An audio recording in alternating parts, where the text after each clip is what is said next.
महाभारत के 8वीं कड़ी में आप सभी प्रेमियों का हार्दिक अभिनंदन है। अभी तक द्वितीय अध्याय के 50वें श्लोक तक हिंदी भावार्थ के साथ अध्ययन कर चुके हैं। अब 51वां श्लोक से आगे बढ़ते हैं। आइए इसे सुने और समझने का हम लोग प्रयास करें। इंद्रलोकाभिगमनं पर्वज्ञेयमतः परम्। इंद्रलोकाभिगमनं पर्वज्ञेयमतः परम्। न लोपाख्यानमपि च धार्मिकं करुणोदयम्।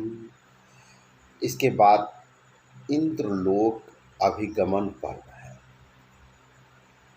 फिर धार्मिक तथा करुणोत्पादक नलोपाख्यान पर्व भी है।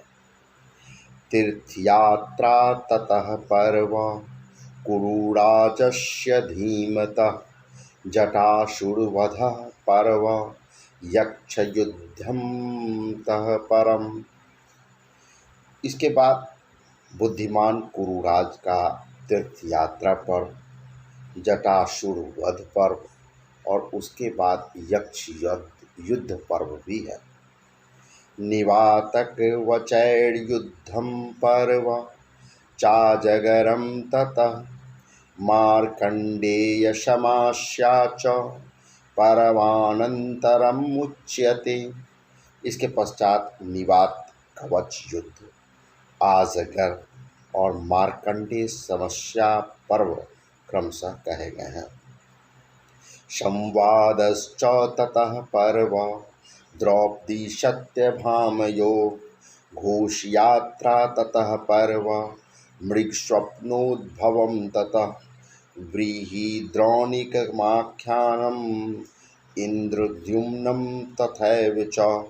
द्रौपदीहरणं पर्व जयद्रथ विमोक्षणम। इसके बाद आता है द्रौपदी और सत्यभामा के संवाद का पर्व। इसके अनंतर घोष यात्रा पर्व है, उसी में मृग स्वप्नोद्भव और बृहद्रौणिक उपाख्यान है। तदनंतर इंद्रद्युम्न का आख्यान और उसके बाद द्रौपदी हरण पर्व है, उसी में जयद्रथ विमोक्षण पर्व भी है। पतिव्रताया महात्म्यं सावित्र्याश्चैवम् अद्भुतं। रामोपाख्यानम् अत्रैव पर्व ज्ञेयमतः परम्। इसके बाद पतिव्रता सावित्री के पातिव्रत्य का अद्भुत महात्म्य है। फिर इसी स्थान पर रामोपाख्यान पर्व जानना चाहिए। कुंडलाहरणं पर्व ततः परमहिवोच्यते। आरणेयं ततः पर्व वैराटं तदनन्तरं। पांडवानां प्रवेशश्च शमयस्य च पालनम्। इसके बाद क्रमशः कुंडलाहरण और आरणेय पर्व कहे गए हैं। तदनंतर विराट पर्व का प्रारंभ होता है, जिसमें पांडवों के नगर प्रवेश और समय पालन संबंधी पर्व है। कीचकानां वधः पर्वं गोग्रहणं ततः। अभिमन्योश्च वैराट्याः पर्व वैवाहिकं स्मृतम्। इसके बाद कीचक वध पर्व, गोग्रहण गोहरण पर्व तथा अभिमन्यु और उत्तरा के विवाह का पर्व है। उद्योग पर्व विज्ञेयमत ऊर्ध्वं महाद्भुतं। ततः संजयानाख्यं पर्वज्ञेयमतः परम्। प्रजागरं तथा पर्व धृतराष्ट्रस्य चिन्तया। पर्वशानत् सुजातं वै गुह्यमध्यात्मदर्शनम्। इसके पश्चात परम अद्भुत उद्योग पर्व समझना चाहिए। इसी में संजयान पर्व कहा गया है। तदनंतर चिंता के कारण धृतराष्ट्र के रात भर जागने से संबंध रखने वाला प्रजागर पर्व भी समझना चाहिए। तत्पश्चात वह प्रसिद्ध सनत सुजात पर्व है, जिसमें अत्यंत गोपनीय अध्यात्म दर्शन का समावेश हुआ है। यान संधिस्ततः पर्व भगवद्ध्यानमेव च। मातृमुक् पाख्यानं चरितं गालवस्य च सावित्रं वामदेव्यं च वैन्योपाख्यानमेव च जामदग्न्यमुपाख्यानं पर्वघोरशराजिकम्। इसके पश्चात यान संधि तथा भगवत ज्ञान पर्व है। इसी में मातली का उपाख्यान, गालव चरित्र, सावित्री, वामदेव तथा वैन्य उपाख्यान, जामदग्नि और खूर शराचिक उपाख्यान आते हैं। सभा प्रवेशः कृष्णस्य विदुरापुत्र शासनम् उद्योगः सैन्य निर्यानम विश्वोपाख्यानमेव च। फिर श्री कृष्ण का सभा प्रवेश, विदुला का अपने पुत्र के प्रति उपदेश, युद्ध का उद्योग, सैन्य निर्याण तथा विश्वोपाख्यान, इनका क्रमशः उल्लेख हुआ है। ज्ञेयं विवाद पर्वात्र कर्णस्यापि महात्मनः निर्याणं च ततः पर्व कुरु पांडव सेनयो। इसी प्रसंग में महात्मा कर्ण का विवाद पर्व है, तदनंतर कौरव एवं पांडव सेना का निर्याण पर्व है। रथातिरथ संख्या च पूर्वो पर्वोक्तं तदनन्तरम् उलुकदूतागमनं पर्वामर्ष विवर्धनम। तत्पश्चात रथ तीरथ संख्या पर्व और उसके बाद क्रोध की आग प्रज्वलित करने वाला उलुक दूतागमन पर्व है। अम्बोपाख्यानं मैत्रैव पर्व गेमतः परम भीष्माभिषेचनं पर्व ततश्चाद्भुतम् उच्यते। इसके बाद ही अम्बोपाख्यान पर्व है। तत्पश्चात अद्भुत भीष्माभिषेचन पर्व कहा गया है। जम्बूखंड विनिर्माणं पर्वोक्तं तदनन्तरं भूमि पर्व ततः प्रोक्तं द्वीप विस्तार कीर्तनम। इसके आगे जम्बूखंड विनिर्माण पर्व है, तदनंतर भूमि पर्व कहा गया है, जिसमें द्वीपों के विस्तार का कीर्तन किया गया है। पर्वोक्तं भगवद गीता पर्व भीष्मवधस्तथा द्रोणाभिषेचनं पर्व संसक्तवधस्ततः। इसके बाद क्रमशः भगवद गीता, भीष्म वध, द्रोणाभिषेक तथा संसक्तक वध पर्व है। अभिमन्यु वधः पर्व प्रतिज्ञा पर्व चोच्यते जयद्रथ वधः पर्व घटोत्कच वधस्ततः। इसके बाद अभिमन्यु वध पर्व, प्रतिज्ञा पर्व, जयद्रथ वध पर्व और घटोत्कच वध पर्व है। ततो द्रोण वधः पर्व विज्ञेयं लोमहर्षणं मोक्षो नारायणास्त्रस्य पर्वानंतरम उच्यते। फिर रोंगटे खड़े कर देने वाले द्रोण वध पर्व जानना चाहिए। तदनंतर नारायणास्त्र मोक्ष पर्व कहा गया है। कर्ण पर्व ततो गेयं शल्य पर्व ततः परम हृदप्रवेशनम पर्व गदा युद्धमतः परम। फिर कर्ण पर्व और उसके बाद शल्य पर्व है। इसी पर्व में हृदय प्रवेश और गदा युद्ध पर्व भी है। सारस्वतं ततः पर्वं तीर्थवंशानुकीर्तनं अत ऊर्ध्वं सुविभत्सं पर्व सौप्तिकम् उच्यते। तदनंतर सारस्वत पर्व है, जिसमें तीर्थों और वंशों का वर्णन किया गया है। इसके बाद है अत्यंत विभत्स सौप्तिक पर्व। ऐसिकं पर्व चोद्दिष्टमत ऊर्ध्वं सुदारुणं जलप्रदानिकं पर्व स्त्रीविलापस्ततः परम।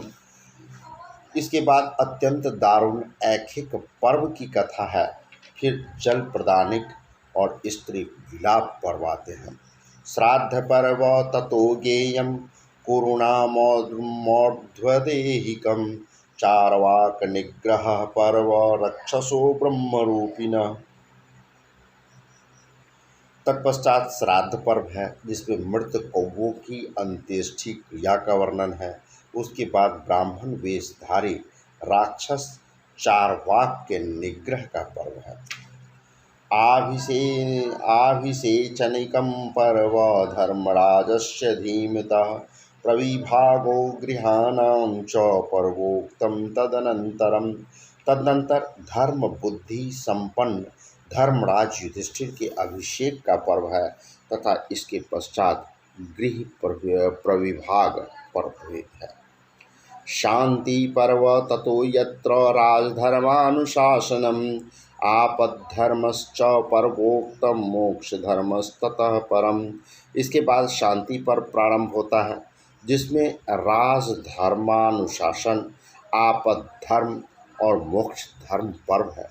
शुक प्रश्नाभिगमनम ब्रह्म प्रश्नानुशासनम प्रादुर्भावश्च दुर्वासः संवादश्चैव मायया। फिर शूक प्रश्नाभिगमन, ब्रह्म प्रश्नानुशासन, दुर्वासा का प्रादुर्भाव और माया संवाद पर्व है। ततः पर्व परिज्ञेय मानुशासनिकं परम। ततः पर्व परिज्ञेयम् अनुशासनिकं परम स्वर्गारोहणिकं चैव ततो भीष्मस्य धीमतः। इसके बाद धर्म का अनुशासन करने वाला अनुशासिक पर्व है। तदनंतर बुद्धिमान भीष्म जी का स्वर्गारोहण पर्व है। ततोऽश्वमेधिकं पर्व सर्वपापप्रणाशनम् अनुगीता। ततः पर्व गेयम् अध्यात्मवाचकम्। अब आता है आश्वमेधिक पर्व जो संपूर्ण पापों का नाशक है। उसी में अनुगीता पर्व है जिसमें अध्यात्म ज्ञान का सुंदर निरूपण हुआ है। पर्व चाश्रम वा साख्यम पुत्र दर्शनमेव च नारदागमनम पर्व ततः परमी होच्यते। इसके बाद आश्रम वासिक, पुत्र दर्शन और तदनंतर नारदागमन पर्व कहे गए हैं। मौसदम पर्व चोद्दिष्टम ततो घोरम सुदारुणम महाप्रस्थानिकम पर्व स्वर्गारोहणिकम ततः। इसके बाद है अत्यंत भयानक एवं दारुण मौसल पर्व। तत्पश्चात महाप्रस्थान पर्व और स्वर्गारोहण पर्व आते हैं। हरिवंशस्ततः पर्व पुराणम खिल संगीतम विष्णु पर्व शिशुश्चर्या विष्णु कंसवधस्तथा। इसके बाद हरिवंश पर्व है जिसे खिल परिशिष्ट पुराण भी कहते हैं। इसमें विष्णु पर्व श्री कृष्ण की बाल लीला एवं कंस वध का वर्णन है। भविष्य पर्व चाप्युक्तम खिलेष्वेवाद्भुतम महत् एतत् पर्व शतम पूर्णम व्यासेनोक्तम महात्मना। इस खिल पर्व में भविष्य पर्व भी कहा गया है जो महान अद्भुत है। महात्मा श्री व्यास जी ने इस प्रकार पूरे 100 पर्वों की रचना की है। यथावत् सुतपुत्रेण लोमहर्षणिकानि तथा यथावत् सूतपुत्रेण लोमहर्षणिना ततः उक्तानि नैमिषारण्ये पर्वाण्यष्टादशैव तु। सूत वंश शिरोमणि लोमहर्षण के पुत्र उग्र सर्वाजी ने व्यास जी की रचना पूर्ण हो जाने पर नैमिषारण्य क्षेत्र में इन्हीं से 100 पर्वों को 18 पर्वों के रूप में सुव्यवस्थित करके ऋषियों के सामने कहा। समासो भारतस्यायं त्रोक्तः पर्व संग्रह पौष्यं पौलोमास्तिकमादिरंसावतरणं संभवो जतुवेश्माख्यं हिडिम्बबकयोर्वध तथा तैचैत्ररथं देव्या पाञ्चाल्याश्च स्वयंवर छात्रधर्मेण निर्जित्य ततो वैवाहिकं स्मृतं विदुरागमनं चैव राज्यलम्भस्तथैव च।